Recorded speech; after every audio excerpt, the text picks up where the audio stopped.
Okay, it's time to put the canvas in. Now I think I'm going to do this in two takes. One from this angle and one from my jury-rigged point of view bracket up there. So the canvas I'm using is 100% cotton twill. It's not Taylor's canvas. I'm going to say it's 11 or 12 ounce. It's about the same feel and the weight as modern denim, but it's undyed. It's got a twill weave, you might be able to see. Now, I used to just, looking down here, I used to just start at the raw end, set back an inch or so from the outside edge of the apron, and then just carry on from there. But what I do now is I'm still set it back about the same edge, but I fold the cloth back so that the raw edge is at about the inside edge of the tuck of the apron there. And the reason why I do that is that extra layer of canvas, it gives a little more support to the cloth. It holds the cloth in position a little bit better. It also provides a better foundation, I think, for the strap, which will be sewn through and through here, which we'll see later. And should this person put on weight over the years, we've got a reservoir of cloth that we can expand this apron without having to replace the entire canvas. So like that. Now, when I do this for real, I'd put in 4 pins there. I'd put in a pin here. Here's our first pleat. Okay, this one I'll actually do. There's a couple of pins. There's my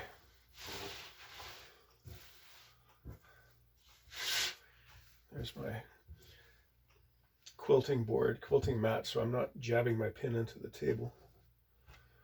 Okay, there's my first pleat. That's only 2 layers of cloth. 1 pin, 2 pin. And now you see the cloth in a straight line is heading off at an angle. Let's grab a couple more pins. So what I do is I fold it like so. And you saw originally that fold was off at an angle. First step, I place this cloth, this part of the cloth, so that the upper edge is at the upper edge of the kilt. And then I fold it. I'm going to make that just a bit deeper because we want, let's say, 1/2 inch in the fold at the narrow end, because it'll lay flatter. It won't be so apparent to the wearer. And it runs off again. And I do it a second time. And there's the edge.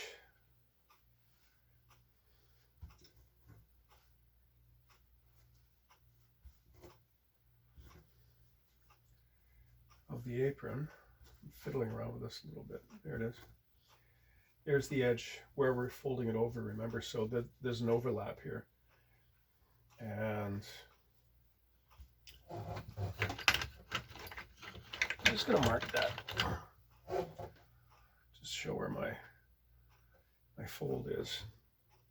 And just for the heck of it, only just out of interest, my own personal interest, I think I'm going to mark these as well. I'm only doing this because I never do this when I never bother chalking this when I'm actually doing the work, but I'm just out of curiosity because I'm going to move this camera to the top, to my point of view holder there, and then I'll do the whole thing again, and I'll do it for real this time, and then I'm pinning ready, and then ending by cutting this. I'm just curious to see how close they will be, the first application and the second application. Okay, I've ruined another pin.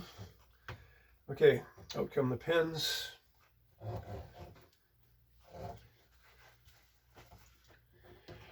Right, and rather than stop and start, I'm just going to move this by hand. If your tendency towards motion sickness, I suggest you close your eyes for this next bit.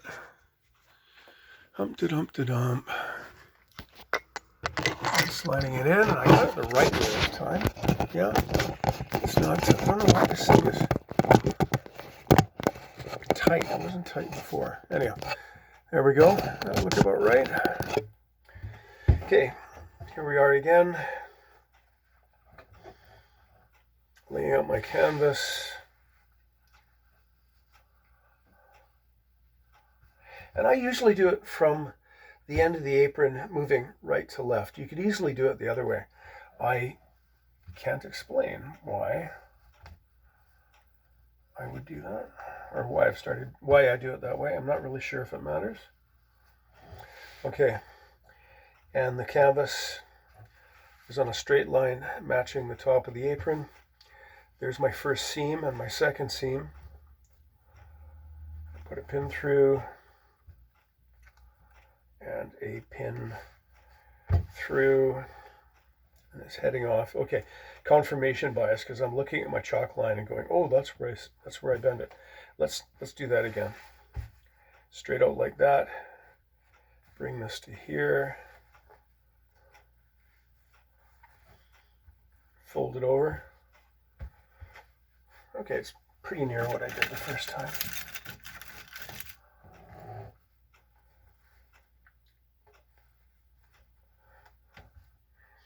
And later on, when you see me sew this, in fact, I think you'll also find this in my playlist, on my methods playlist, also under canvassing, I think. So I'll take a moment, because I'm sort of dividing my priorities between getting this work done and actually recording everything.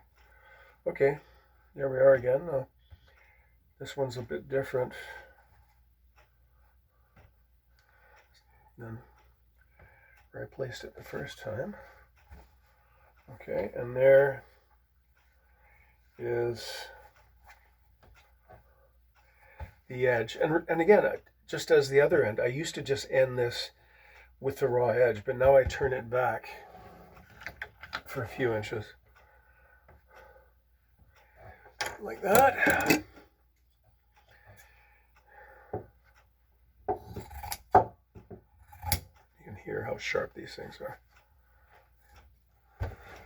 Right.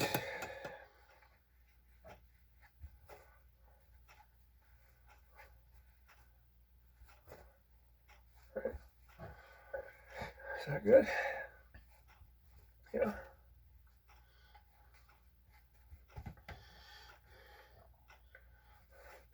Now, I can't tell you if it makes a difference whether we leave the extra cloth on top, or giving the crease so I can see where the line is, or I fold it under.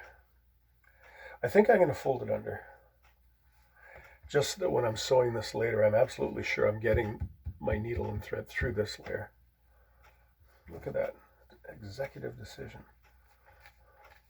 Come on. Yeah.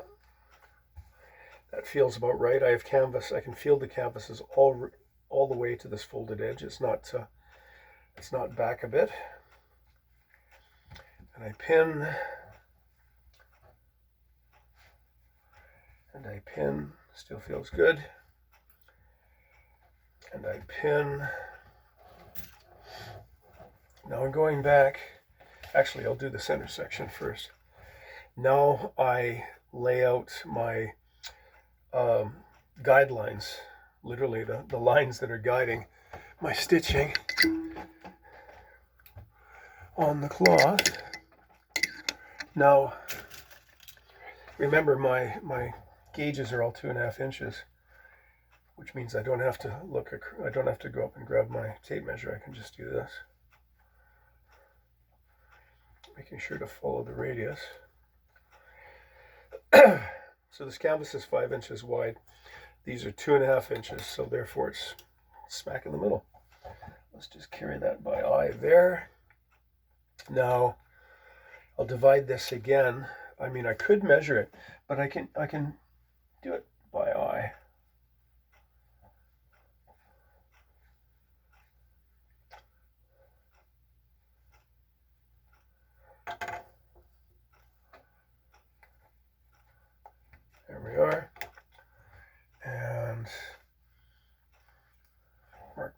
That's as far as my stitching is going.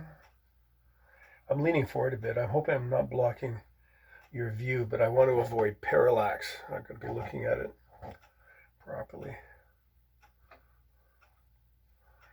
There we go. Right? Now at the end here, let me put in one more pen.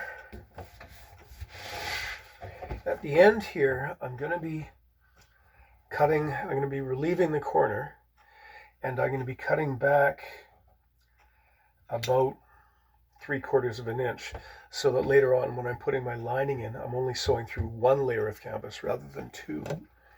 So that's easy to do. Let's just put there. Get this pin out of the way because the head's slightly in the way.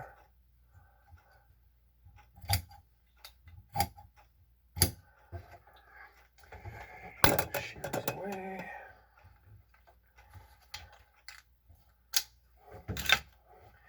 Now I fold this under.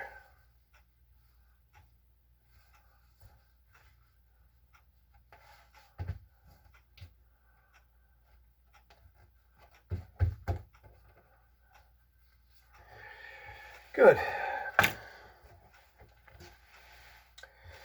Now from here, and you'll see this in the other videos on the subject, I'm going to start the herringbone stitch up here at this corner and back and forth, which connects the canvas to the cloth. And you can see there's extra cloth here, so as I'm sewing this, I'm going to have to readjust these needles and readjust these folds. You can see I'm not going to bother doing it now, but I'll wait till I'm at it. Okay. I think rather than have you go through it the whole time, I'm going to stop here. I can stop filming here. I'll get underway about this, and then I'll have a chalk talk afterwards showing you exactly what I've done. Oh, right, this is where I put the camera.